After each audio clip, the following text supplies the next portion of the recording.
pemirsa, jumpa lagi dengan kita berdua ini dalam acara ngobrol-ngobrolnya ya guys. Nah, untuk topik kita pada siang hari ini ya guys, kita akan mengangkat mengenai suatu berita atau yang kabar, yaitu mengenai istilahnya ada seseorang penumpang ya, penumpang yang memang dia itu diturunkan ketika dia itu memesan untuk kendaraan taksi seperti itu di tempat-tempat yang memang itu publik seperti itu ya guys ya. Dan dalam membahasnya, saya pun juga tidak sendirian ya, ada rekan saya yaitu Erika. Nah, menurut Erika, kan istilahnya Erika juga pasti juga udah familiar kan dengan yang namanya taksi ya, baik taksi yang online ataupun yang konvensional kan seperti itu. Nah, apakah sebetulnya itu sekarang itu kalau misalkan Erika kan juga pasti juga ketika lagi apa namanya bepergian ya, pasti kan misalkan Erika ke luar negeri ataupun ke luar kota, ketika Erika misalkan menggunakan jasa transportasi taksi, ya pastinya juga Erika dijemputnya itu pun di lokasi Erika datang ataupun Erika hendak menuju ke lokasi tersebut. Nah, apakah Erika juga merasa istilahnya kalau misalkan Erika di stasiun, misalkan Erika kemudian pesan ya, pesan taksi begitu, apakah Erika sebelumnya itu juga merasa ini diperbolehkan atau memang harus menggunakan taksi di area situ, Erika? Gimana? Kalau setauku, biasanya sih kalau kalau di airport itu biasanya ada taksi yang udah apa ya kayak dedicated gitu loh. Jadi mereka sudah punya apa ya kerjasama dengan airport tersebut kayak gitu. Jadi mau nggak mau kita sebagai penumpang ya kecuali kalau dijemput ya. Mau nggak mau ya pakai mereka gitu, dan kadang-kadang harganya yang suka nggak masuk akal sih. Maksudnya biasanya mungkin kalau kalau naik taksi yang pakai Argo gitu ya, itu mungkin sekitar 60.000 gitu kalau ke rumah. Kalau naik taksi dari airport itu bisa sekitar 200 lebih kan gitu. Jadi banyak mungkin dari pengguna transportasi umum yang akhirnya ke taksi online kayak gitu, karena taksi online kan harganya juga apa maksudnya jauh lebih murah ya gitu loh.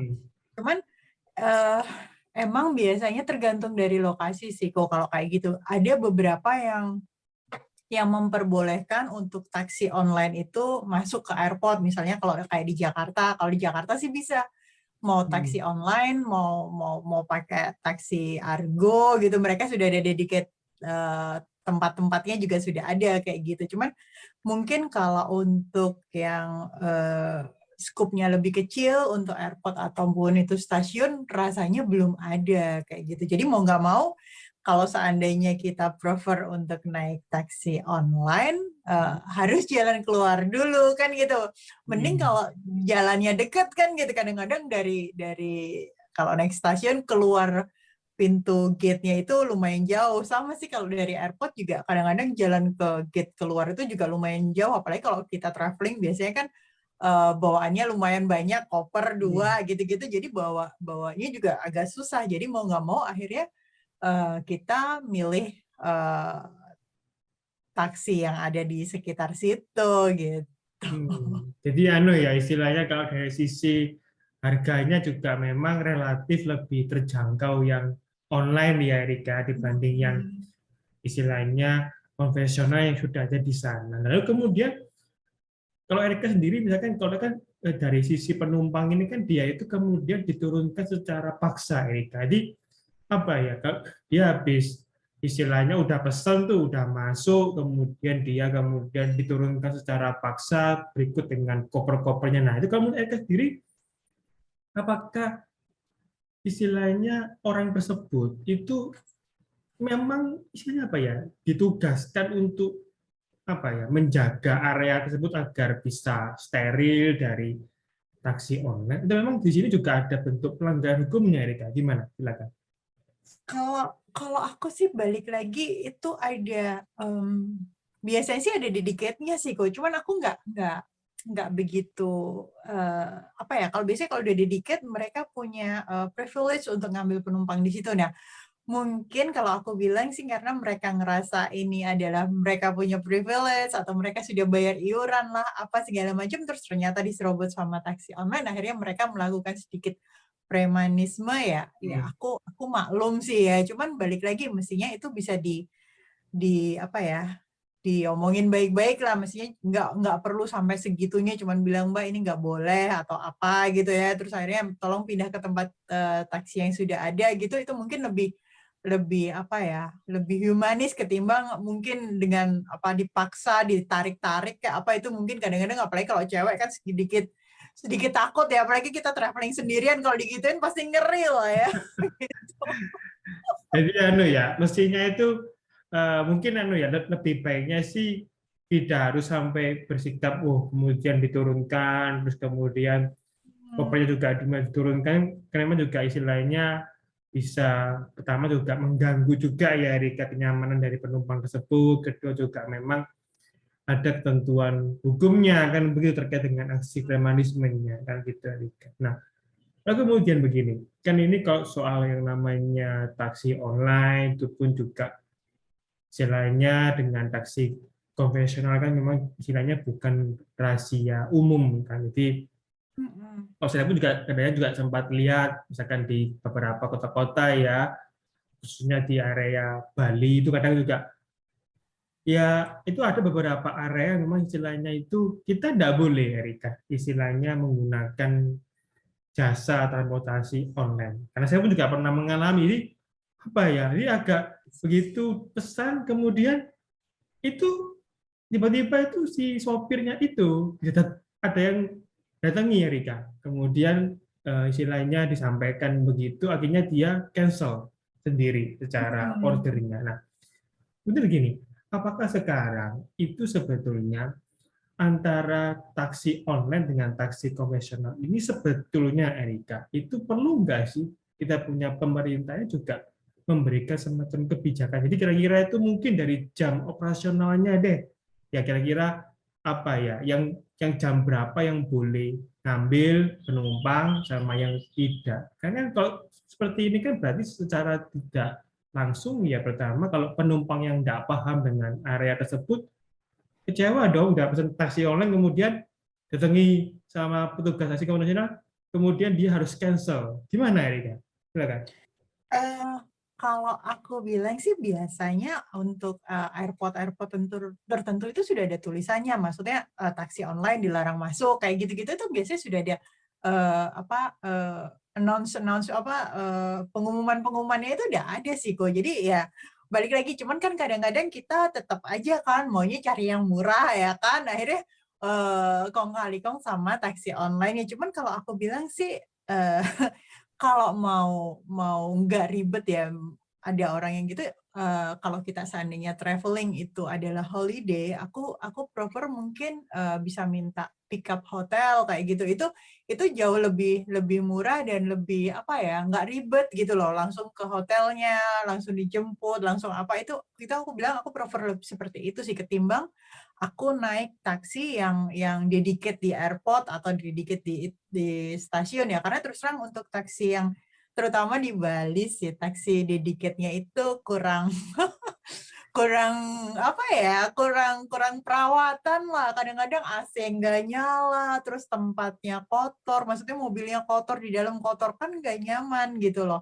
Kecuali kalau mereka itu emang dedicate tapi bersih apa mungkin kitanya lebih maklum ya, maksudnya udah bayar segitu, terus habis gitu dia fasilitas yang dikasih juga bagus kan, itu kita maklum. Tapi kalau seandainya taksinya seperti itu terus kita bayar segitu ya aku mending minta airport pickup sih dari hotel. Biasanya kalau airport pickup sih emang nggak sendirian ya, biasanya satu mobil minibus itu ada beberapa orang juga yang kebetulan dijemput Tapi kan lebih apa ya, lebih bersih, lebih terjamin kayak gitu. Jadi itu tergantung dari areanya ya, Rika. Misalkan kalau emang itu memang sudah ada tanda dilarang menggunakan taksi online ya kita harusnya ngikutin kan dari Rika. Nah, tapi kan kalau memang sekarang kita bicara tentang tempat wisata, kan kalau misalkan Erika juga tahu, misalkan kita ambil contoh di Bali, itu kan banyak sekali beberapa objek wisata seperti pantai-pantai kan. Dan pastinya itu juga ada beberapa penyedia jasa taksi. Nah, apakah kemudian sekarang itu istilahnya dapat dipakai ataupun istilahnya dapat digunakan yang sama ketika misalkan kita pesan taksi online di area yang memang tidak ada larangan, itu kita tidak boleh menggunakan jasa taksi online, tiba-tiba itu ada larangan secara sepihak dari si penyedia jasanya. Misalkan Erika datang ke pantai Bali, Erika tidak lihat itu ada tulisan, oh dilarang pesan taksi online. Kalau Erika kemudian mau pulang kan, nah Erika kemudian pesan taksi online, tiba-tiba pas sampai seperti itu taksinya kemudian disuruh cancel. Nah, menurut Erika sendiri ini apakah pertama itu sangat-sangat melanggar hukum. Kedua, apakah juga di sini juga mestinya ada tanggung jawab dari si baik itu pengelola pantainya. Gimana, Erika?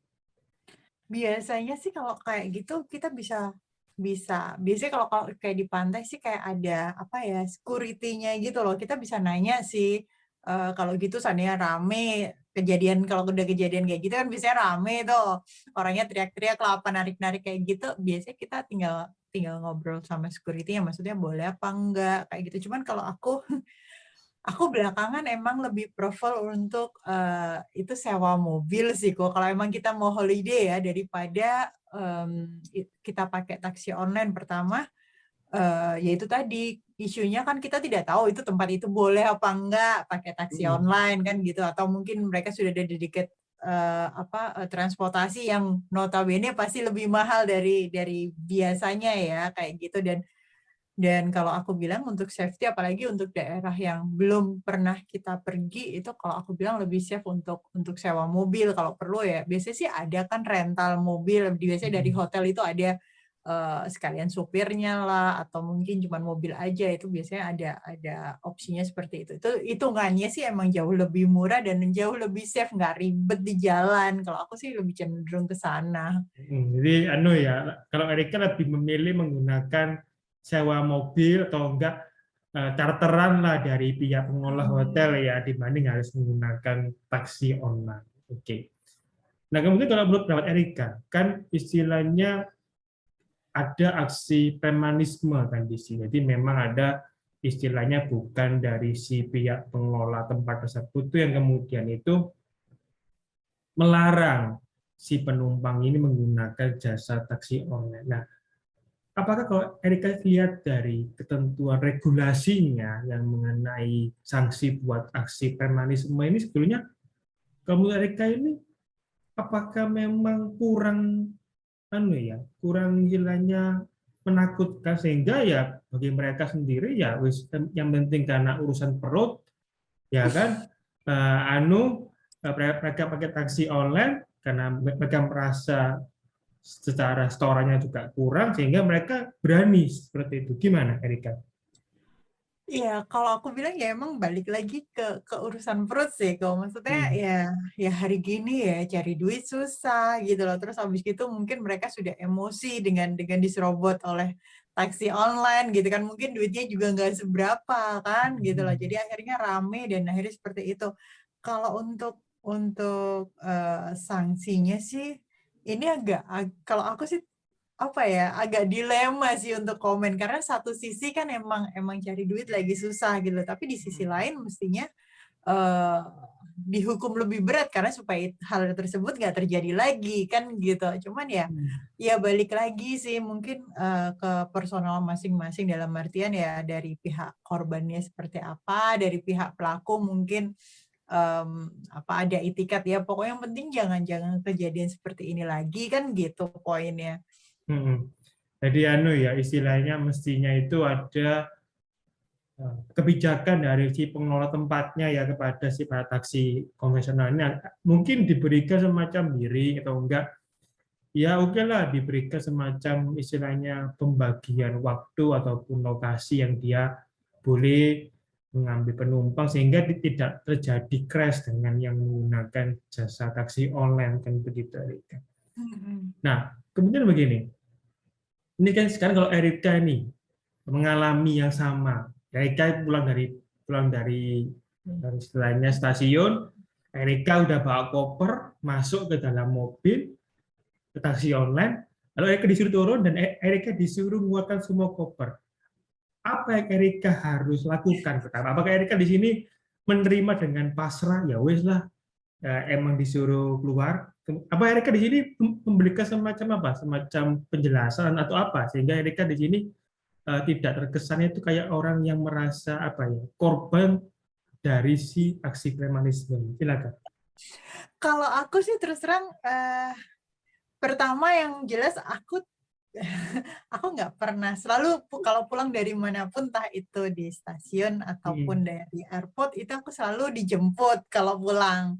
Jadi nggak pernah naik taksi online ataupun taksi dedicate gitu. Cuman balik lagi kalau toh kejadian itu maksudnya terjadi gitu ya, aku pasti ngomong pertama ada apa, terus maunya apa, kan gitu. Maksudnya nggak ujung-ujung juga terus aku turun kok ngapain, malah ngeri kan gitu loh. Yang pertama yang jelas kan pasti mereka rame kan gitu, terus habis itu begitu udah agak rame, mungkin kita bisa telepon. Kalau aku sih jelas telepon polisi dulu kan, Pak tolong, aku takut kalian begitu jelas-jelas.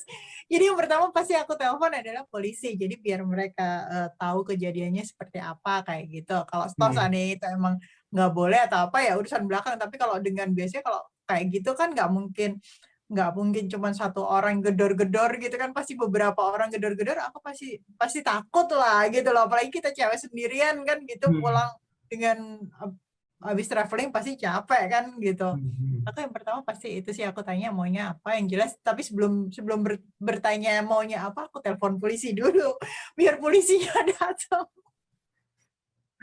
Jadi kalau dari Erika lebih mungkin telepon dulu dari pihak kepolisian yang untuk untuk safety-nya ya Erika kan, takutnya terjadi sesuatu dibanding harus turun langsung kan begitu Erika. Nah kemudian kalau Erika melihat ini kan berarti istilahnya pertama ada disparitas ya, ada namanya kesenjangan dari si taksi online dengan taksi konvensional, mungkin dari juga si pihak pengelola tempatnya juga, dan khusus juga terkait dengan tarifnya. Nah, apakah di sini kemudian Erika kita punya pemerintah ini juga emang perlu nggak sih Erika memberikan tarif yang sama, mungkin buat taksi online itu sekian, sama aja dengan taksi konvensional, jadi sehingga mereka dapat bersaing dengan lebih lebih sehat, atau mungkin dari sisi kendaraannya juga mungkin kalau yang sisi taksi konvensional juga itu ada banyak sekali perbaikan sehingga dari sisi kenyamanan juga itu seimbang dengan taksi online. Gimana itu? Kalau aku bilang sih regulasi biasanya udah ada untuk lokal sih kok. Maksudnya pemerintah lokal ataupun itu dari pihak stasiun atau pihak airport biasanya sudah ada regulasinya gitu kan. Itu seperti apa, dan biasanya mereka biasanya kayak asosiasi gitu kan yang dedicate taksi itu. Dari asosiasi juga udah ada aturan-aturannya seperti apa. Cuman kadang-kadang aturan itu kalau di lapangan juga kurang pas kan gitu. Nah, kalau aku bilang sih mungkin untuk regulasinya untuk di lapangannya yang harus dicek ulang. Misalnya kalau seandainya kejadian seperti itu terus harus seperti apa. Misalnya mereka dikeluarkan dari asosiasi atau mungkin di dispen license-nya atau mobilnya sekian bulan kayak gitu-gitu. Jadi mungkin mereka kalau melakukan premanisme seperti itu berpikir ulang gitu loh, sebelum mereka dengan emosinya melakukan hal-hal seperti itu kayak gitu. Jadi alangkah baiknya itu dari kita istilahnya baik itu pengelola tempatnya juga itu memberikan semacam istilahnya himbauan bagi mereka yang istilahnya bekerja sebagai jasa taksi itu agar bisa menjaga lah terkait dengan pertama itu emosionalnya ya, kedua juga terkait dengan bagaimana istilahnya menyikapi, memang kan secara perkembangan zaman itu udah tidak hanya taksi konvensional, sudah ada juga taksi yang bersifat online kan begitu. Nah kemudian istilahnya kalau dari sisi tarifnya apa, tidak perlu Erika dikasih tarif yang sama dengan taksi konvensional? Kalau dari sisi tarif kan beda kok. Biasanya mereka itu kayak ada iuran-iurannya gitu loh. Aku kurang ngerti detailnya berapa ya, tapi biasanya mereka itu ada iuran iuran anggota kayak gitu-gitu loh. Terus ada beberapa yang kalau dihitung-hitung jatuhnya nggak mungkin disamain dengan taksi online kan gitu. Kalau taksi online kan cuman maksudnya mereka yang punya kendaraan sendiri, terus mereka yang ngisi fuel cuman bagi hasil sama pihak penyelenggara apps-nya kan gitu.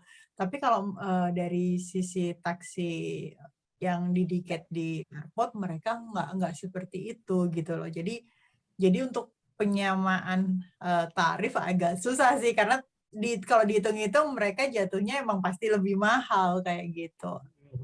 Jadi agak sedikit kesulitan ya untuk menyamakan tarif karena juga ada perbedaan dari berbagai macam kebijakannya kan begitu dari setiap asosiasi yang mereka naungi kan begitu. Oke. Kemudian untuk konklusinya nih, kesimpulannya buat para netizen apa Erika buat topik kita pada siang hari ini? Kalau dari aku sih mungkin kalau kita sampai atau di suatu tempat yang baru ataupun itu kita balik ke hometown kita ya regulasi sana emang ada tulisan dilarang taksi online, dilarang masuk, ya udah deh mending pakai yang taksi didikit, atau mungkin kalau nggak mau pakai mereka karena harganya jauh lebih mahal, minta dijemput kayak gitu, itu jauh lebih safe sih, apalagi kalau perempuan ya, kalau aku bilang seperti itu. Oke, kalau saya pribadi ya saya tambahkan ya pemirsa, kalau memang terkait dengan taksi itu juga memang alangkah baiknya juga kita mengikuti aja kebijakan dari setiap tempat. Kalau memang itu ada larangan kita menggunakan taksi online juga, ya istilahnya kita ikuti aja. Itu yang pertama. Kedua juga, andai kata kita tidak tahu itu ada larangan, tiba-tiba istilahnya datanglah orang-orang seperti itu, ya saran saya yang terbaik adalah pertama, istilahnya kita bicara dengan kepala dingin. Jadi jangan sampai kemudian kita itu sama-sama emosi, sehingga yang justru kita itu awalnya mau pulang atau mau pergi malah tidak jadi pergi ataupun pulang karena terlibat hal-hal yang tidak semestinya terjadi di sana. Seperti itu ya. Oke, bagi yang sudah nonton ya, jangan lupa kemudian komen, like, dan subscribe ya. Sampai jumpa di edisi-edisi berikutnya. Bye-bye.